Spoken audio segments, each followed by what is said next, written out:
Bonjour et bienvenue à Venir Raisonnant.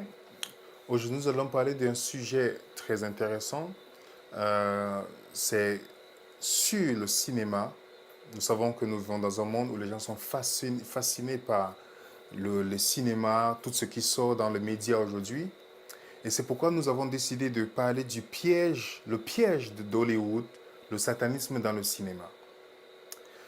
Dans Jean chapitre 4, nous avons notre Seigneur Jésus-Christ qui nous dit dans le verset, Jean chapitre 4, le verset 23 à 24, où il nous dit, « Mais l'heure vient, elle est déjà venue, où les vrais adorateurs adoreront le Père en esprit et en vérité. Car ce sont là les adorateurs que le Père demande. Dieu est esprit, il faut que ceux qui l'adorent en esprit et en vérité. » Ça veut dire qu'il y a une vraie façon d'adorer Dieu, mais aussi une mauvaise façon d'adorer Dieu. Et Satan très bien sait comment distraire le peuple de Dieu afin de les amener à pécher contre Dieu. Vous vous souvenez de l'histoire de Balaam dans les Saintes Écritures. Balaam qui était un prophète qui a décidé de se tourner contre le peuple de Dieu. Mais comment est-ce que Balaam est arrivé à faire ce compromis? Vous savez que lorsque Israël est sorti d'Égypte et qu'il marchait avec Dieu, ils étaient protégés. Et dans le Nombre chapitre 25, on nous raconte que Israël était proche de la terre promise. Mais étant dans la protection, le livre de Nombre nous dit clairement ce qui se passait. Je vais lire avec vous. Dans le verset 19, par exemple, nous dit « Dieu n'est point un homme pour mentir, Nombre 23, ni fils d'un homme pour se repentir. Ce qu'il a dit ne fera-t-il pas? Ce qu'il a déclaré ne l'exécutera-t-il pas? Voici, j'ai reçu l'ordre de bénir. Il a béni et je ne le revoquerai point. Il n'aperçoit point d'iniquité en Jacob. Il ne voit point d'injustice en Israël. L'Éternel, son Dieu, est avec lui. Il est son roi, l'objet de son allégresse. Et dans le verset 23, il dit, l'enchantement ne peut rien contre Jacob, donc tout ce qu'on peut faire de mal ne peut rien contre Israël, ni la divination contre Israël. Autant marqué, il sera dit à Jacob et à Israël, quelle est l'œuvre de Dieu. Donc Israël était protégé, même Balaam reconnaissait la protection que Israël avait. Mais comment amener Israël à apostasier contre Dieu? Balaam a donné une suggestion au roi qui voulait attaquer Israël. Nous lisons dans les Saintes Écritures dans Nombre chapitre 25 qu'il a fallu inviter Israël à assister au culte religieux d'autres dieux de ce peuple afin de les amener finalement à accepter l'adoration et aller dans la débauche avec ces nations. Dans Nombre chapitre 25, le verset 1 à 3, on nous dit « Israël demeurait à Sidim et le peuple commença à se livrer à la débauche avec les filles de Moab. Elle les invitait le peuple au sacrifice de leur Dieu. Et le peuple mangea et se prosterna devant le Dieu, et Israël s'attacha à Baal-Peor. » Remarquez bien, ils ont assisté, au fur et à mesure qu'ils assistaient à ce que les nations païennes faisaient, finalement, ils sont attachés à leur Dieu, juste en observant. C'est pourquoi Dieu a toujours mis en garde son peuple de participer à tout ce que les ennemis de Dieu faisaient. Dans Deutéronome, chapitre 12, le verset 30 à 31 nous dit « Garde-toi de te laisser prendre au piège en les imitant. Après, quelques auront été détruits devant toi. Garde-toi de t'informer de leur Dieu et de dire comment ces nations serviraient-elles leur Dieu. » Donc Dieu ne voulait même pas qu'on s'informe, qu'on ne vienne même pas comme observateur de tout ce que les païens faisaient. Et comment Israël est tombé finalement à la débauche? Remarquez bien, à la porte de Canaan, c'est là où il y a eu une grande apostasie. Juste parce que Satan savait qu'il ne pouvait pas les avoir. Qu'est-ce qu'il fallait? Il fallait les faire glisser dans leurs principes. Et finalement, c'était facile d'avoir Israël. Nous parlons bien de cinéma, de la télévision et des médias. Satan sait très bien comment nous distraire et graduellement nous amener à ne pas prendre plaisir aux choses que Dieu a pour nous. Lorsque je regarde l'origine de la télévision, par le Sir William Crookes, en 1870, Crookes décida que la science avait le devoir d'étudier les phénomènes surnaturels associés au spiritualisme.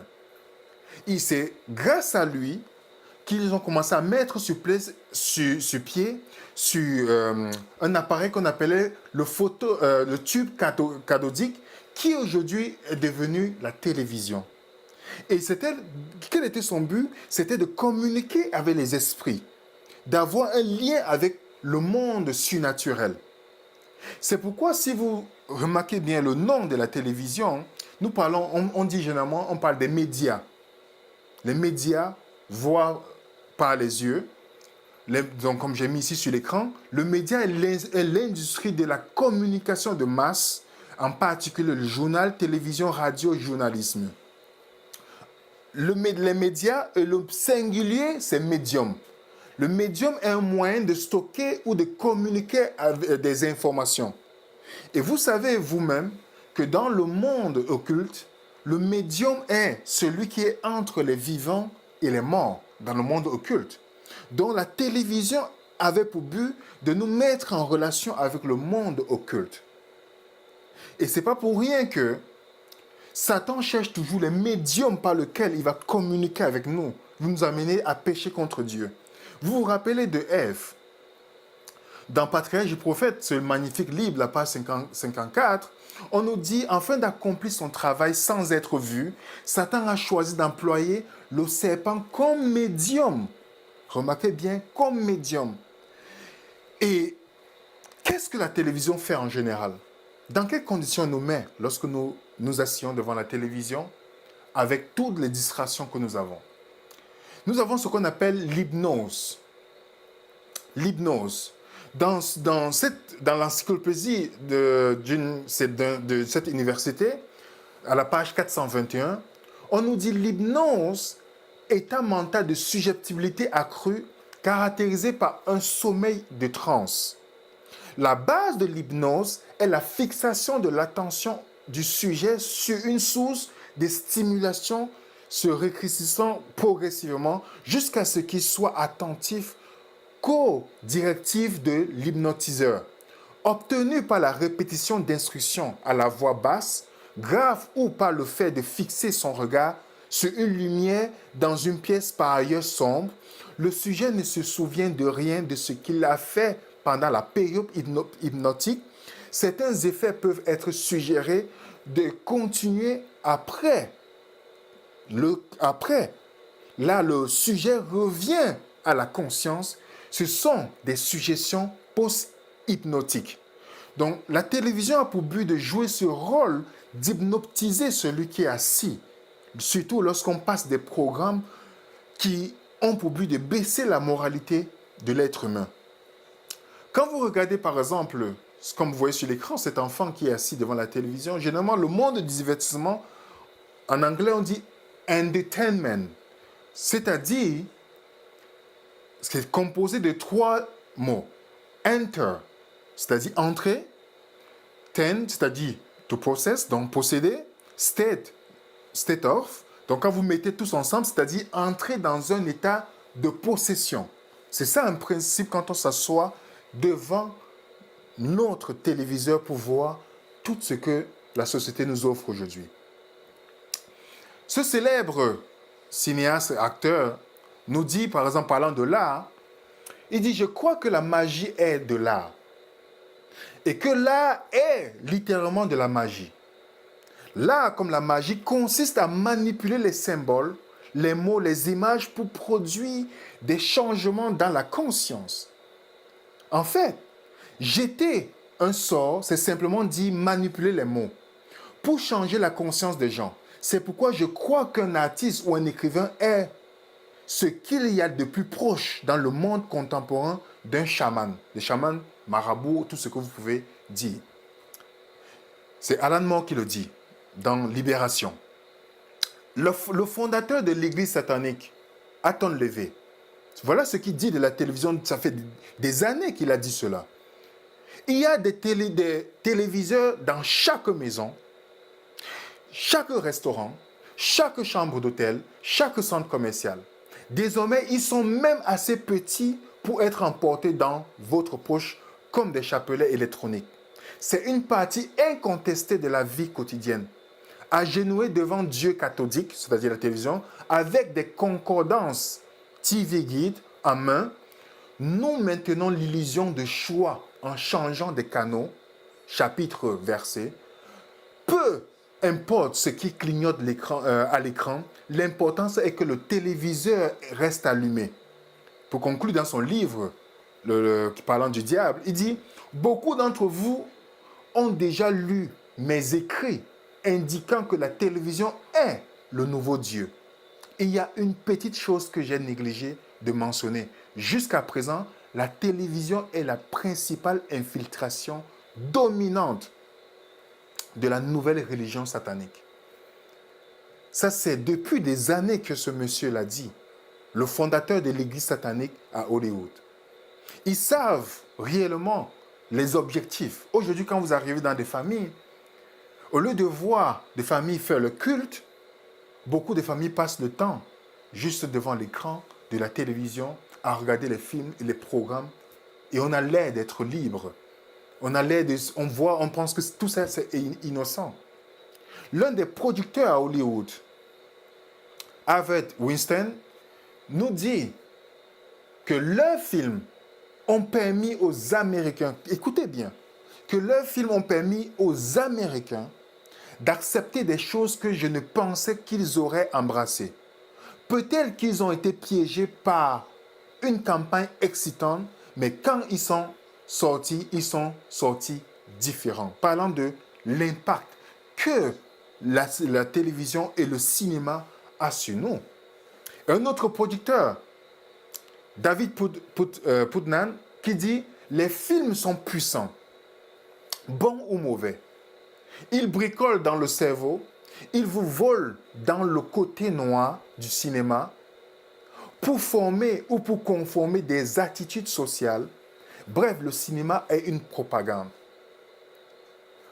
Nous pouvons voir l'effet dans la société aujourd'hui. Comment nos habitudes changent juste par rapport à cet écran que nous contemplons. Un auteur que j'aime beaucoup, Ellen White, dans Foyer chrétien, à la page 500, elle nous dit « Parmi les sources de plaisir les plus dangereuses se trouve le théâtre », parlant du cinéma à son époque. Au lieu d'être une école de moralité et de vertu, comme on le prétend si souvent, il est le foyer même de l'immoralité. Les spectacles qu'on y donne renforcent les habitudes vicieuses et la tendance au péché. Des chansons vulgaires, des gestes, des expressions, des attitudes obscènes dépravent l'imagination et détruisent la moralité. Tous les jeunes qui ont l'habitude d'assister à de telles exhibitions auront des mœurs corrompues. Il n'y a pas d'influence plus puissante pour empoisonner l'imagination et détruire l'aspiration religieuse et émousser le goût des plaisirs tranquilles et des sobres réalités de la vie que celle des représentations théâtrales. Le désir de voir ces scènes augmente chaque fois qu'on le satisfait, comme le désir de boissons inivrantes s'accroît à mesure qu'on en fait usage. La seule sauvegarde consiste à fuir le théâtre, le cirque et tous les autres lieux où l'on s'amuse d'une façon douteuse. Aujourd'hui, quand nous sommes devant les écrans, on ne se pose pas la question, quelle est l'origine de ce que nous regardons? Est-ce que ce que nous regardons est en accord avec la foi que je défends? Est-ce que ce que je regarde n'a pas d'impact dans ma relation avec Dieu? Lorsqu'on part dans les industries de cinéma, toutes les boîtes de production, on se rend compte qu'il y a un message qui est caché derrière. J'ai pris un exemple DC Comics qui produit les films sur les super-héros et autres. Remarquez bien, dans la définition, on parle des dieux ici-là. Et c'est Dieu, le Dieu de la lune, avec une étoile, un pentagramme inversé. Vous savez que le pentagramme est toujours lié dans le satanisme. Vous pouvez le voir aussi en rapport avec la lune qu'on retrouve souvent dans l'islam. Et ce qui représente la déesse de la lune qu'on appelle Diane. Ça, c'est DC Comics. Donc, cette boîte de production, pourquoi choisir un nom qui fait référence à une déesse? On ne va pas s'arrêter là. Nous avons aussi Phoenix, une maison de production. Phoenix, quand vous regardez dans la mythologie antique, le symbolisme majestueux oiseau phénix, qui est le plus souvent lié au soleil, meurt et renaît à travers des cultures et à travers le temps. Une légende ancienne dépeint le portrait d'un oiseau magique, radieux, chatoyant, qui vit plusieurs centaines d'années avant de mourir en s'embrassant. Il renaît alors de ses cendres pour entamer une nouvelle et longue vie. Le symbolisme est si puissant qu'il s'agit d'un motif et d'une image qui sont encore couramment utilisés aujourd'hui dans la culture populaire et le folklore, toujours liés à quelque chose de divinité. On peut aussi voir dans cette vidéo cette société qui fait dans le cinéma, regardez les étoiles qui descendent du ciel. Les étoiles qui symbolisent les anges qui descendent du ciel pour arriver sur une montagne. Pour ceux qui ont lu bien la Bible, Apocalypse chapitre 12, Ésaïe 14, vous comprenez ce que je suis en train de dire. C'est pourquoi ces étoiles, on considère ces stars de Hollywood comme des étoiles. Les étoiles, ces anges qui ont pour but de changer nos mœurs. C'est pas pour rien que quand vous partez à Los Angeles, tous les acteurs qui ont marqué le cinéma on a mis le nom sur cette célèbre avenue que les gens partent souvent pour visiter. Nous avons aussi cette maison de production Columbia Pictures. Et quand j'ai essayé de regarder la définition, j'étais surpris de voir que le flambeau est le symbole de Lucifer. Lucifer ayant retrouvé son étoile et son diadème, assemblera ses légions pour les nouvelles œuvres de création.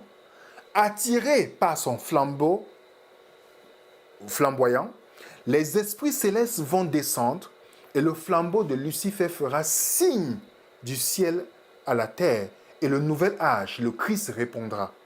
Ça, vous trouvez ça dans le mystère de la marque du New Age, la page 240.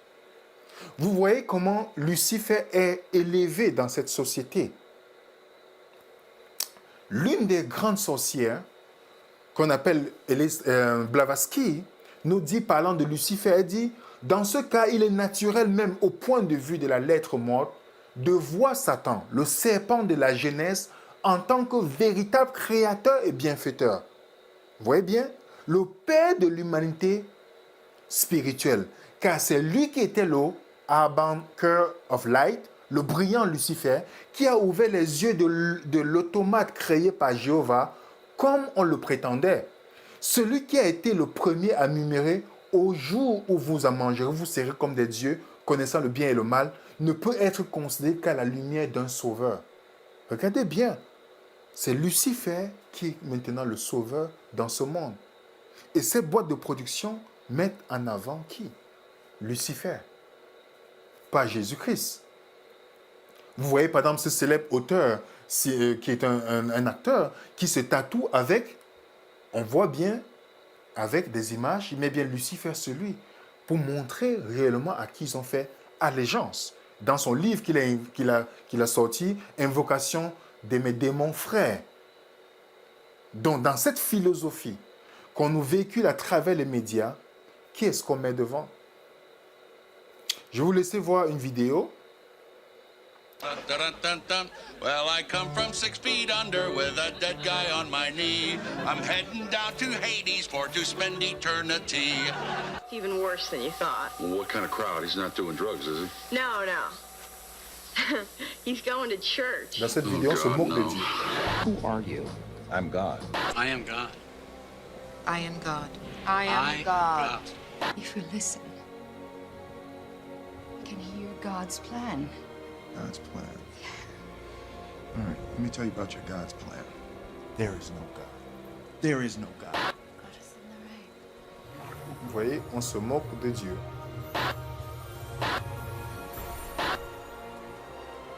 You died for nothing. Tu es Who mort are pour you rien, carrying Dieu a all dit cela. those Tu es bricks mort pour for? rien. God? Is that it? God? Well, I tell you, let me give you a little inside information about God. He's an absentee landlord. Worship that? Never. Il conclut en disant n'adore jamais parlant de Dieu. Vous voyez dans le clip, plusieurs personnes disent je suis Dieu, je suis Dieu. Will Smith dit Dieu n'existe pas. Vous voyez, on met l'homme est devenu Dieu et ça c'est un principe du satanisme que Lucifer a toujours vendu à l'homme. Et nous nous asseyons devant l'écran où on véhicule cette philosophie. Blavatsky va aller plus loin en disant que vous êtes Dieu dans un corps physique.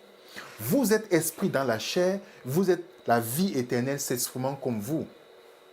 Hollywood, Los Angeles, quand vous partez à Los Angeles, ça vous fait référence à quoi? La cité des anges déchus, n'est-ce pas? C'est pas pour rien que dans cette publicité que vous voyez à l'écran, on voit les anges qui descendent comme pour nous annoncer quelque chose que la Bible avait déjà donné. Mais pas dans le sens de dire de faire attention, mais de les embrasser et de participer à tout ce qu'ils peuvent faire. Regardez par exemple cette vidéo.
Donc dans la publicité qu'on nous donne sur l'écran, c'est les anges déchus qui sont tombés et viennent faire le demain parmi nous. Comme pour nous dire, pour nous rappeler Apocalypse chapitre 12, mais dans le sens que vous voyez dans la philosophie diabolique. Les super-héros qui ont remplacé aujourd'hui, en principe, qui sont les nouveaux dieux.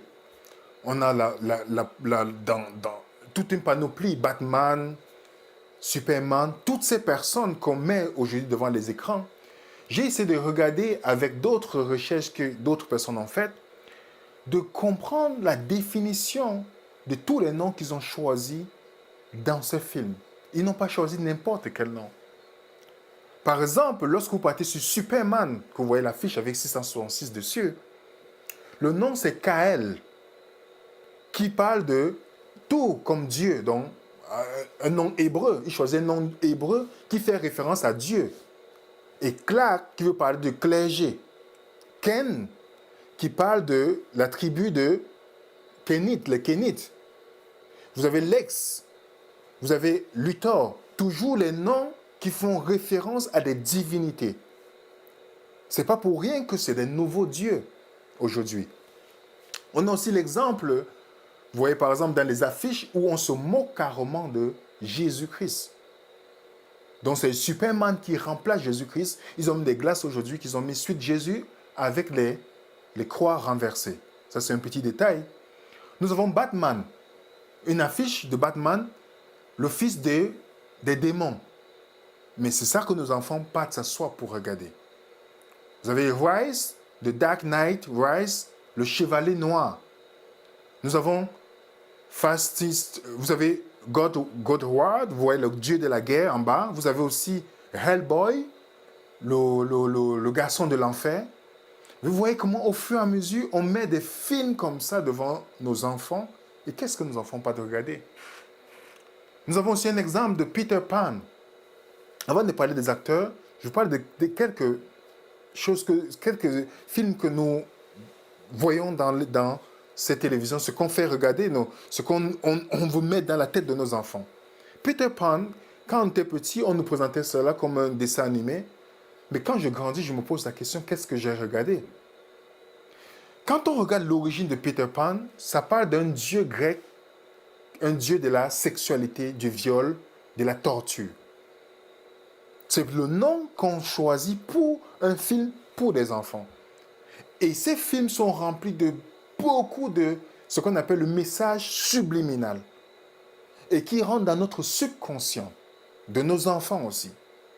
Walt Disney, le fondateur de Walt Disney qui disait qu'il déteste la race humaine, c'est pourquoi il fait parler des animaux dans ses films.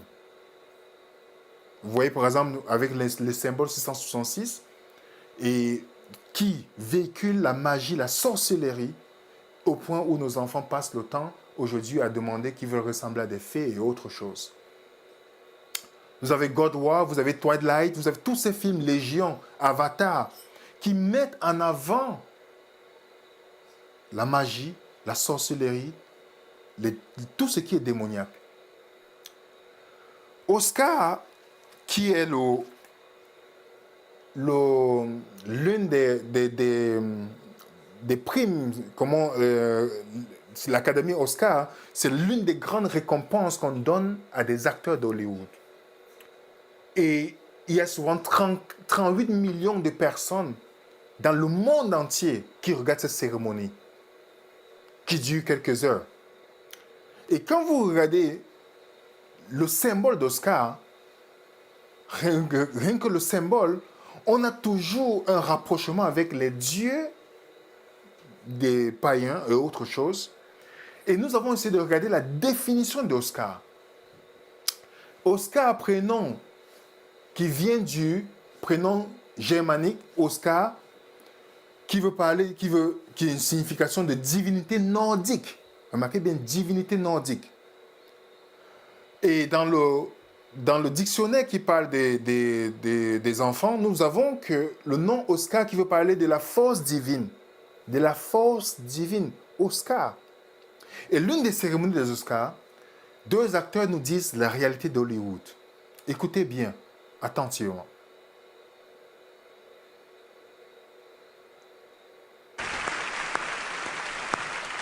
Ladies and gentlemen, our next two presenters have done for fake news what the Fox News Channel has done for fake news. Please welcome Stephen Colbert and Jon Stewart.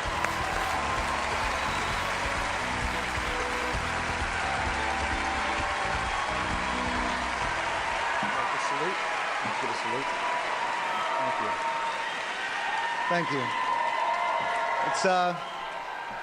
Thank you very much. It's a pleasure to be here tonight. Good evening, godless sodomites. Il dit bonsoir, les gens sans Dieu et sodomites.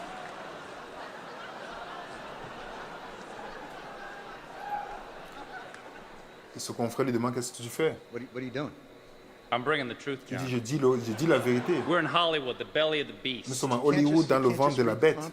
I'm reading the prompter in Je here. lis le prompteur de mon cœur. You can read that pablum. Award show banter is not pablum. Reality television celebrates the human condition.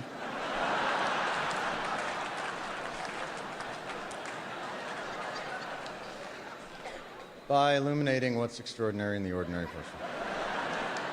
It warps the minds of our children and weakens the resolve of our Il allies. parle du danger que tout ça fait sur les enfants.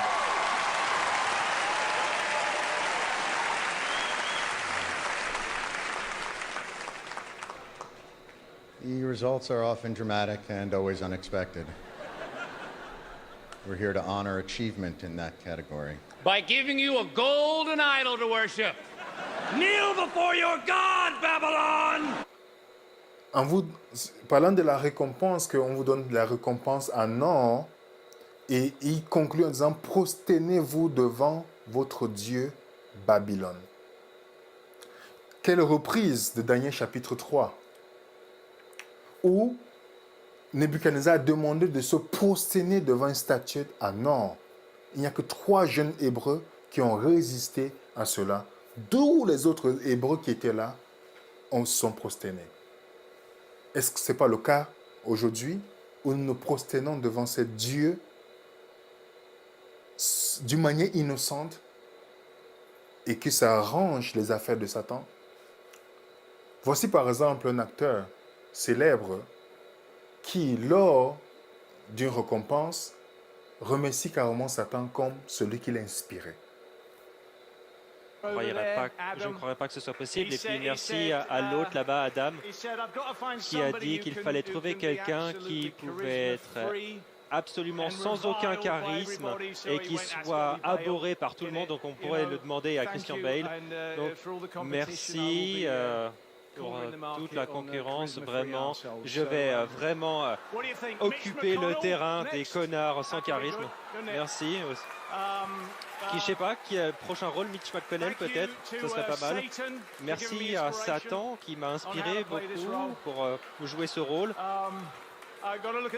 Et puis il faut que je regarde autour de moi, remercier tout le monde. Megan, ah oui, merci. On a fait quelques grands films ensemble. Merci d'être une telle amatrice de films. Amy, Steve, Sam, tous les autres acteurs, Didi, Jeremy, Brad, Waxman, Madeloff, et puis Greg Cannon et Chris Gallagher. Les experts des prothèses et du maquillage. S'ils n'avaient pas fait leur boulot avec tant de génie, je ne serais pas là et tout le monde se serait vraiment foutu de ce film. Donc, il faut remercier vraiment ces grands messieurs et puis toute l'équipe technique. Merci beaucoup. Je n'ai rien raté, chérie? Non, qui ça? Vas-y, redis. Ah, j'entends pas. Bon, il doit y avoir d'autres gens que j'ai oubliés, mais bon, merci à tout le monde plus tard. Merci beaucoup. Donc, il remercie Satan pour l'inspiration. Et vous voyez dans le magazine HWD, où on dit Christian Bale a remercié Satan lors de la remise. Et on voit de l'autre côté, dans LC, qui dit « Des satanistes remercient Christian Bale pour son discours au Golden Globe parce qu'il a remercié Satan qui l'a inspiré. » Pourquoi il dit Satan l'a inspiré? Dans la suite de notre vidéo, vous allez remarquer que beaucoup d'artistes Hollywood avouent d'être possédés ou inspirés par les mauvais esprits venant de qui? Justement de Satan, auquel ils ont voué leur vie. Denzel Washington, qui a fait le film de Malcolm X, le producteur de ce film raconte ce qui s'est passé avec Denzel Washington. Comment Denzel Washington a jeûné, il a vidé son corps pour laisser l'esprit de Malcolm X habiter en lui. Et même le producteur était surpris de voir comment il parlait pareil comme Malcolm X. Il faisait tout comme lui, même dit le discours qui était mieux que ce qu'il avait préparé pour Denzel Washington. Écoutez ce qu'il dit. Was by Denzel. That's one of the greatest performances ever. Let me tell you the story. All the speeches in the film were Malcolm's actual speeches. We did the research. So we're doing this one speech. I have my script in front of me. I'm looking at Denzel. I'm also looking at the monitor. He's killing it. So as I'm reading the script along with Denzel, and I see that, well, the speech is over. I'm going to call a cut. But he keeps going.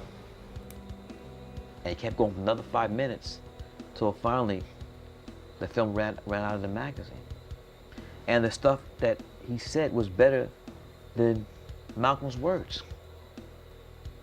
So I finally called cut. I go, Denzel. I said, Denzel, that was great. But where did that come from? I mean, you went on 5 minutes after what was scripted. He said, Spike, I don't know. So that's the type of, he was bringing it. Now, do you have, did that moment go in? Oh, it was in the movie. But here's the thing about people don't understand. Denzel works. A year before we started to shoot, he told his agent, I'm not working anymore. He prepared a year. for that role. What'd he do? I'm playing a Muslim. Okay, I can't eat pork anymore. I'm playing a Muslim. I can't drink. I have to learn how to speak Arabic. I have to learn how to read the Quran. He became a student of Malcolm. It's more than just an impersonation. It's more than just us dyeing his hair red or putting on the glasses or the voice. Denzel knew he had to be in a space spiritually where Malcolm come in his vessel. So that's why he was able to do that 5-minute thing after the scripted pages ended. That was Malcolm and him. Malcolm came into his soul right there. I said Denzel. He could not remember what he said. The One Woman Entertainment. Oui, donc Malcolm X ne peut même pas se rappeler de ce qu'il a dit parce qu'il était possédé par l'esprit de Malcolm X. Denzel Washington ne pouvait même pas se rappeler. Et vous voyez comment celui qui a produit ce film était lui-même choqué de voir cela. Et Denzel Washington le dit, il donne ce témoignage aussi dans une interview que je vous laisse le soin d'écouter.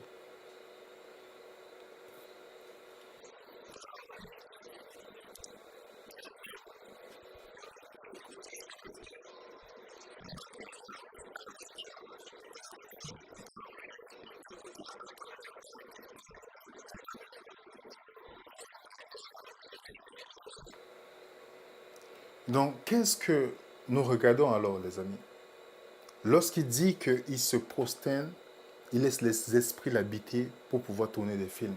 Qu'est-ce que nous regardons à l'écran? Est-ce qu'il est le seul? Nous avons Robert Williams qui dit dans US Weekly de janvier 1999, il dit « Ouais, littéralement, c'est comme une possession. Tout d'un coup, vous êtes dedans parce que c'est devant un public. Vous obtenez cette énergie qui commence tout juste à s'en aller. Mais il y a aussi cette chose, c'est la possession. Autant jadis, vous serez brûlé pour cela. Mais il y a quelque chose qui donne du pouvoir. Je veux dire, c'est un endroit où vous êtes totalement... ... C'est peut-être pour cette raison que je n'ai pas besoin de jouer à des personnages diaboliques dans les films. Car parfois sur scène, vous pouvez franchir cette ligne et revenir. Très intéressant. Oprah Winfrey aussi le dit lorsqu'elle a tourné des films. Écoutez ce qu'elle dit.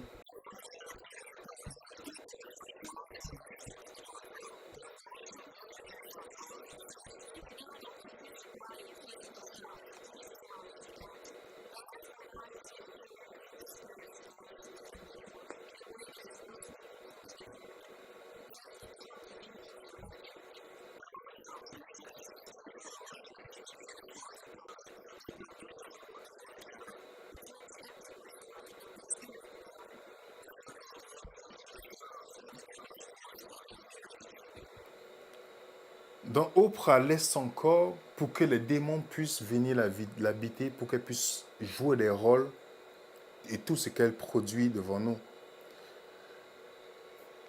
Un autre acteur, Johnny Depp, que vous connaissez, il dit par exemple, « Je sais que j'ai des démons, j'ai 30 personnalités différentes. 30 personnalités différentes en lui. » Donc tous ces films qui tournent, qui le fait. Un autre, Rudolph Valentino, qui a influencé, c'était l'acteur de son époque. Il a influencé énormément le cinéma. Sa femme donne le témoignage de tout ce qu'il faisait comme rituel. Et dans ce livre que je vais lire, voilà ce que sa femme dit. Chaque nuit, Natasha tenait une séance, appelant l'aide du monde des esprits dans son entreprise créative. Ensuite, crayon et papier à la main, elle entrait en transe et commençait à écrire. Après que ce témoignage ait été tapé, ils ont été amenés à la fixer le lendemain et remis au directeur. Et on produit les films. Qui a inspiré ces films? On connaît ces esprits. dans les périodes de transe. Cet acteur italien naturalisé américain, c'était le Brad Pitt de son temps. Vous avez aussi Peter Sellers qui nous dit, c'est un peu comme être médium et s'ouvrir en disant, je veux qu'un personnage habite mon corps et un personnage qui me prenne en charge pour pouvoir produire ce que j'espère produire. C'est lui qui a joué le célèbre film Pink Panther. Nous avons aussi Leonardo DiCaprio, la dame qui a fait la biographie, Nancy Crookley, qui a fait la biographie de Leonardo DiCaprio. Elle nous dit que Léo est comme un médium. Il ouvre son corps et son esprit pour recevoir des messages provenant de la vie d'une autre personne. Elle raconte dans son livre comment Titanic et toutes les autres choses que Léo a jouées, il était toujours animé par les esprits. Mais nous regardons et nous sommes fascinés. Mae West, qui est une femme qui a influencé aussi le cinéma à son époque. Elle dit, Mae West a été inspirée par un phénomène psychique. Son médium se rappelle qu'elle faisait des 100 pas dans la pièce en disant « Force, force, viens en moi, aide-moi à rédiger un scénario ». Elle commencerait à entendre des voix et des images dès que l'intrigue lui serait révélée. Elle serait allongée dans son lit et dans un état de transe dictant le passage des esprits. Regardez vous-même. Nous avons aussi, pourtant Mae West, c'était la révolution sexuelle de la femme à cette époque. Elle a influencé énormément de femmes. Tout comme cette femme que vous connaissez, Marilyn Monroe. Écoutez cette vidéo. La femme qui a révolutionné le monde cinéma. I mean, I wouldn't be lying on the floor in the middle of the night in some man's apartment drinking champagne if he wasn't married.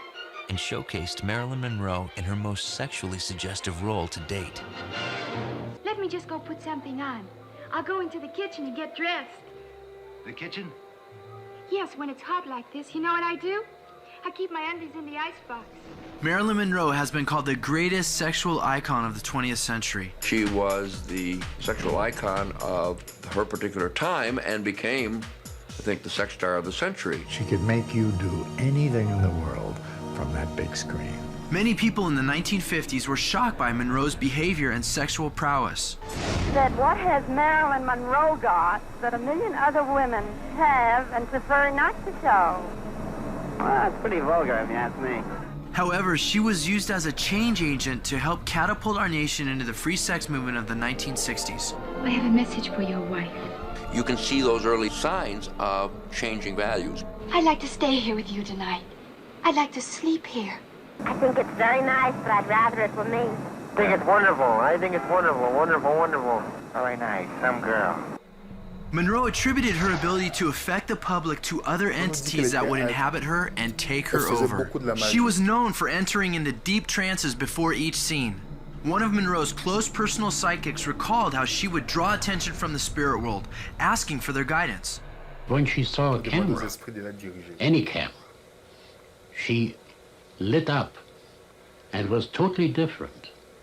The moment the shot was over, she fell back into her not very interesting position.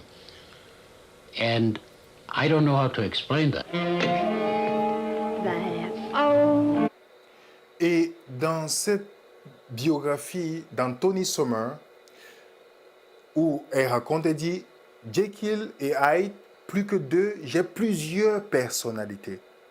Il me choque parfois, j'aurais aimé que ce soit juste moi, parce qu'elle était animée des esprits. C'est récurrent dans le monde d'Hollywood, où beaucoup d'acteurs, pour aller à cette échelle où ils sont reconnus, sont obligés de passer par cela. Et on admire, mais on ne sait pas que c'est des démons que nous sommes en train d'admirer indirectement. Dans cette vidéo qui va suivre, nous avons une cérémonie où une autre actrice parle à un autre acteur du moment où elle a vu comment la personne parlait, les esprits parlaient à travers cette personne. Écoutez. And then we launched into the first take, and two voices came out of you. Do you remember this? Two voices, and they were simultaneous words, but they were two levels of sound. And I looked over at you. You were amazed. I was amazed, and you said, "Well, sure, Cheryl, I'm many different people." I said, "No, Jack, you're channeling. You're channeling." Elle dit à l'autre acteur que tu étais un canal par lequel, donc pour paraphraser, un canal par lequel ces esprits parlaient. Et tout le monde rit dans la salle parce que c'est comme ça à Hollywood. Une autre actrice nous dit, beaucoup d'acteurs, eux, qui ne mentionnent pas le nom, bien sûr, sont très intéressés par ça, parlant de l'ésotérisme.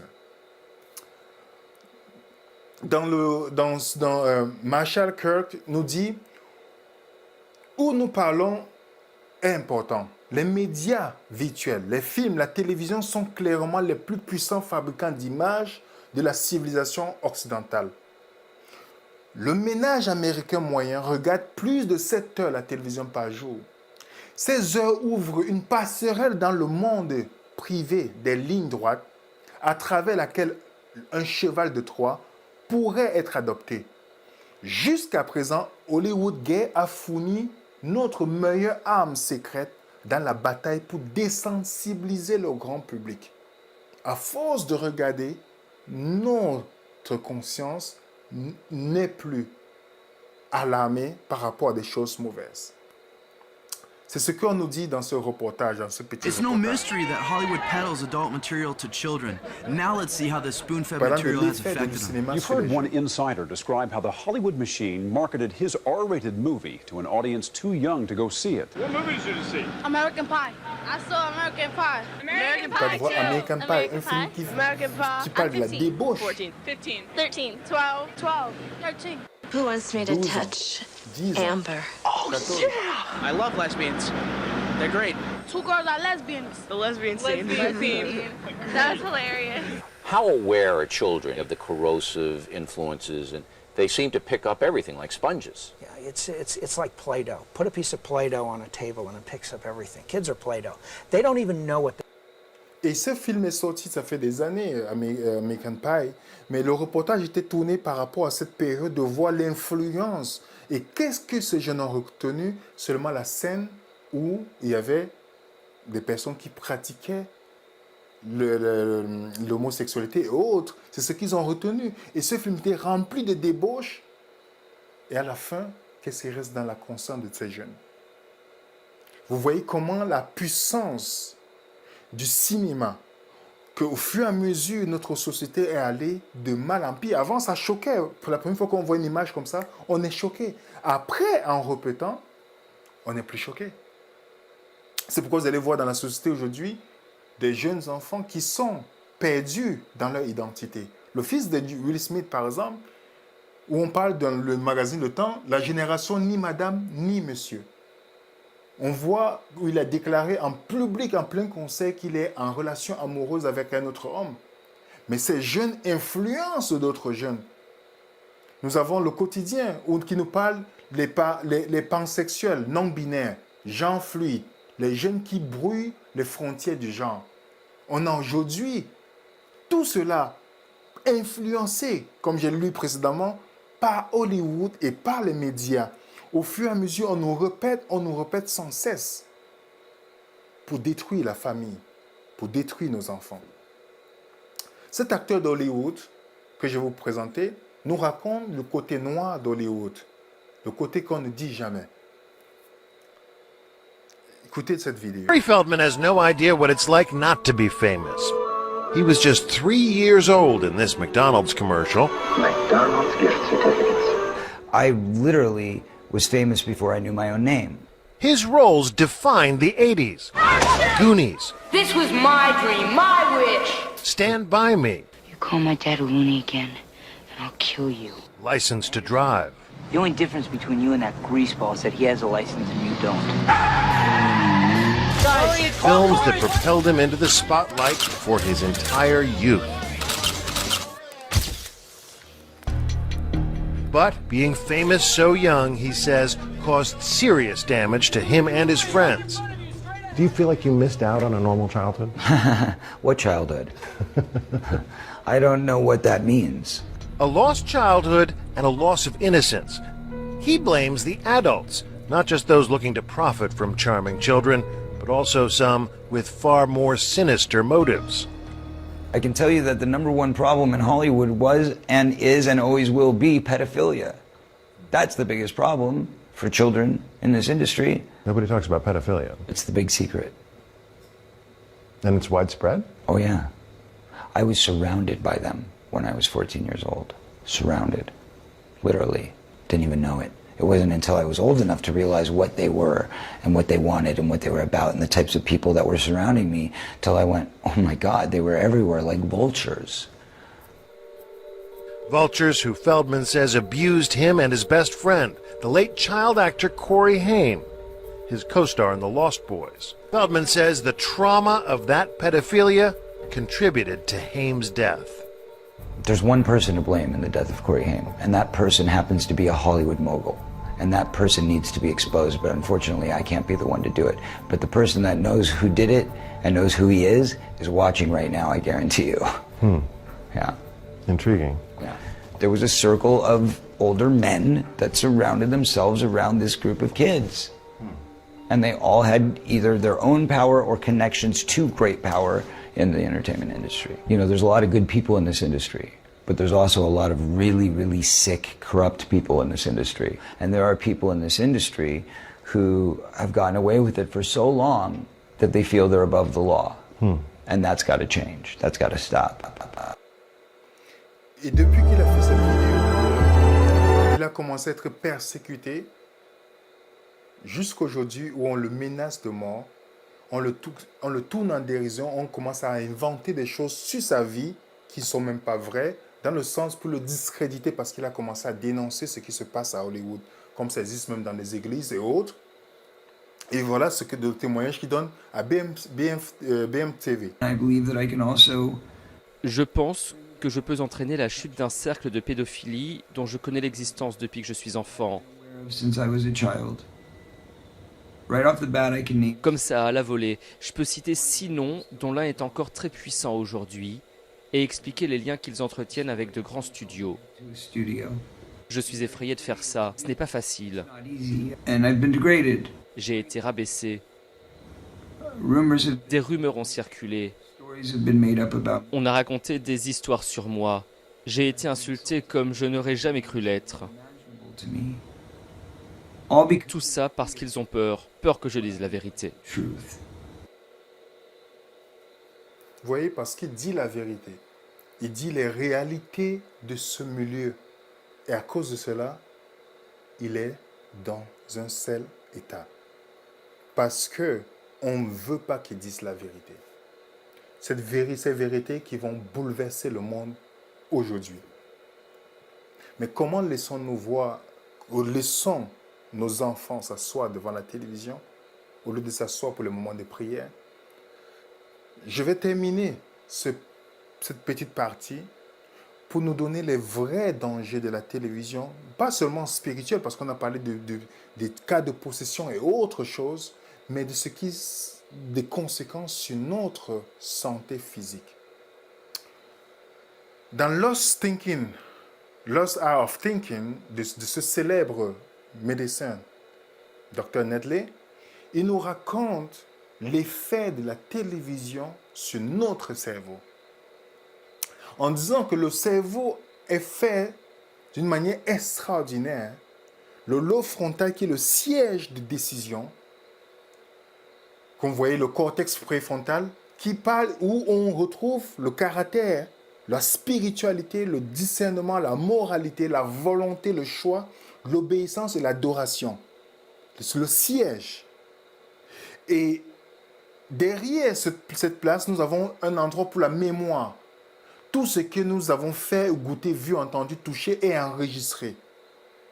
Donc, qu'est-ce que la télévision fait en principe? C'est de détruire le lobe frontal. Parce que le siège de la pensée, si vous dirigez un homme, les pensées d'un homme, vous dirigez cet homme-là. Et c'est l'essence même du côté obscur de cette du cinéma. C'est de modifier nos pensées. Et quand nous savons que la pensée, lorsque nous répétons cela, on le traduit dans nos habitudes. Nos habitudes, nous répétons les actions au fur et à mesure. Et c'est là où ça bâtit notre caractère. Et notre caractère, donc finalement, termine dans notre destinée. Donc, changer nos pensées, c'est ce que cela vous fait. Changer notre moralité, changer notre caractère. La science moderne a prouvé, comme vous pouvez le voir, que les drogues illicites endommagent le lobe frontal. Certains médicaments sur ordonnance endommagent le lobe frontal. L'alcool, la caféine, la nicotine et certains aliments aussi endommagent le lobe frontal. Certains films modernes altèrent le lobe frontal. Et de nombreux programmes de télévision modernes altèrent le lobe frontal, puisque qu'est-ce qu'on nous présente généralement? Sachant que la Bible nous dit que notre corps est le temple de Dieu. Où est-ce que Dieu habite dans ce temple-là? Est-ce que c'est dans mes bras ou dans le siège de mes pensées qu'il va habiter? Ce n'est pas pour rien que Satan joue avec cela. Dans Council on Earth de Ellen G. White, elle nous dit que les nerfs cérébraux qui communiquent avec le ciel peuvent communiquer avec l'homme et affecter la vie intime. Donc par notre lobe frontal, Dieu veut communiquer avec l'homme. Elle dit que Satan prend le contrôle de chaque esprit qui n'est pas décidément sous le contrôle de l'Esprit de Dieu. Il veut contrôler nos pensées. Parce qu'il va, en contrôlant nos pensées, il va nous contrôler. Dr. Nedley disait dans son livre Preuve positive, il dit, l'horreur de la télévision est que l'information entre. Mais nous ne réagissons pas.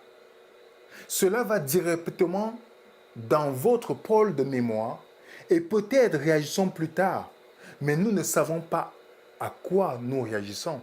Lorsque vous regardez la télévision, vous vous entraînez à ne pas réagir. Et plus tard, vous faites des choses sans savoir pourquoi vous les faites ou d'où elles viennent. Pour parler de la puissance de la télévision. Et c'est comme ça que nous enrichissons ce qu'on appelle les messages subliminaux. Je n'ai pas le temps de vous parler de ça. Je vous donne un exemple quand vous regardez l'écran. Quand vous regardez l'écran, Dr. Nelly prend l'exemple que l'image que nous retenons, la plupart, c'est le message subliminal. Regardez, je mets deux photos devant vous. C'est parce qu'on a colorié l'autre que vous remarquez réellement le message qui est derrière. Et c'est exactement ce message que notre cerveau enregistre. Par exemple, vous voyez les canettes de cette boisson, on a toujours le message subliminal. Et Dr. Nelly lui-même, il explique aussi la puissance de la musique derrière les films. Par exemple, quand vous êtes au cinéma, lorsqu'il y a le danger, on ne vous dit pas que c'est le danger, rien que la musique communique. Je vais vous laisser écouter ce qu'il dit. Some of the best music effects and music therapy people in the nation are actually employed by the Hollywood film industry. And when they come out with a great movie that wants to be translated into other languages and other cultures, sometimes they will reenact it in a different country with different actors to fit that culture. But there's one thing that never changes in a movie. It's only written one time, and that is the music score. Donc, il parle de la musique, je ne veux pas laisser terminer, il parle de la puissance de la musique sur notre... Peu importe la culture, les gens vont pleurer. Le cerveau, comment ça transforme nos émotions. La Bible nous met en garde. Nous tous qui est le visage découvert, contemplons comme dans un miroir la gloire du Seigneur. Nous sommes transformés en la même image de gloire en gloire comme par le Seigneur et l'Esprit. L'œil est la lampe du corps. Si ton œil est en bon état, tout ton corps est éclairé. Mais si ton œil est en mauvais état, tout ton corps sera dans les ténèbres. Ellen White va aussi loin dans le foyer chrétien, nous dit, ceux qui ne veulent pas devenir la proie de Satan feront bien de veiller attentivement sur leur âme en évitant de lire et de voir et d'entendre ce qui pourrait leur suggérer des pensées impures et que leur esprit ne s'attache pas sur n'importe quel sujet présenté par l'ennemi. Gardons fidèlement nos cœurs, sans quoi l'ennemi de l'extérieur réveilleront ceux de l'intérieur et votre âme, notre âme, erra dans les ténèbres. Donc je vais vous laisser avec ce point pour nous dire à nous tous que cette machine à laver que nous avons dans la maison, qui est la télévision, n'est pas innocente. Vous pouvez utiliser la télévision pour regarder les documentaires et autres choses qui vont nous instruire. Mais tout ce que nous avons aujourd'hui comme série, tout ce que nous avons comme programme de divertissement dans le but de nous distraire et de ne plus aimer les choses spirituelles. C'est pourquoi lorsque nous donnons à toutes ces choses, lire la Bible est difficile. S'intéresser aux choses spirituelles sont difficiles parce que nos pensées